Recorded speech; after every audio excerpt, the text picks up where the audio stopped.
도로에서 경찰이 전동 킥보드 운전자를 상대로 음주 측정을 합니다.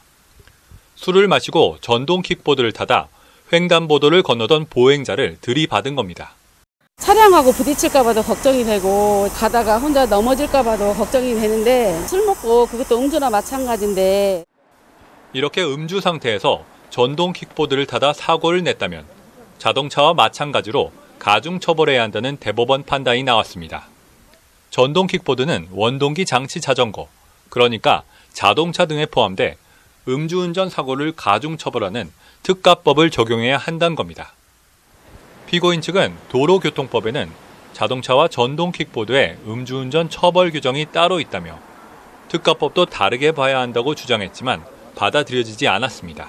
기준상으로 이제 모호하게 만들어 놓은 거죠. 원동기 장치 자전거를 출력이랑 중량에 따라서 하나는 자동차 등에 넣어놓고 하나는 낮은 거는 이제 자전거 등 이렇게 넣어놓은 거죠. 대법원은 음주운전은 처벌 규정이 다르더라도 음주운전으로 사고를 냈을 땐 자동차와 마찬가지로 특가법을 적용해야 한다는 점을 분명히 했습니다.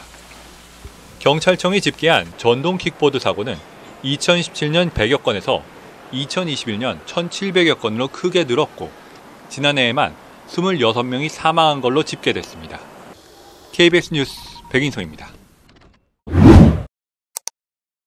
한 남성이 횡단보도 바로 앞 길목에 전동 킥보드를 세웁니다.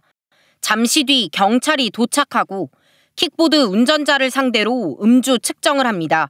결과는 혈중 알코올 농도 0.179%, 면허 취소 수치입니다. 어젯밤 10시 반쯤 광주의 한 아파트 앞 도로에서 전동 킥보드가 행인을 치었습니다.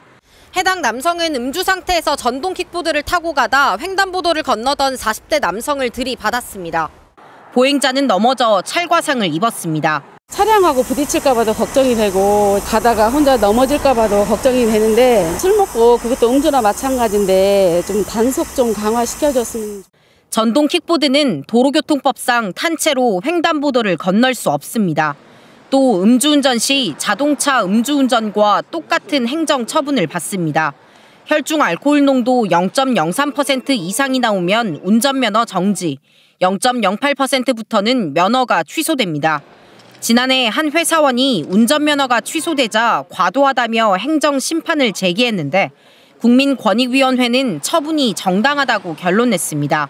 전동 킥보드로 인한 상해 사건도 상당히 이제 자동차의 버금 갈증도 크게 나고 있는 사건이기도 하고 전동 킥보드에 의한 음주운전 사고는 근절해야 될 어떤 필요성들이 있기 때문에 한편 오늘 새벽 1시쯤 광주 매월동의 한 교차로에선 60대 남성이 음주운전을 하다 교각을 들이받는 등 음주 사고가 끊이지 않고 있습니다. KBS 뉴스 김혜린입니다.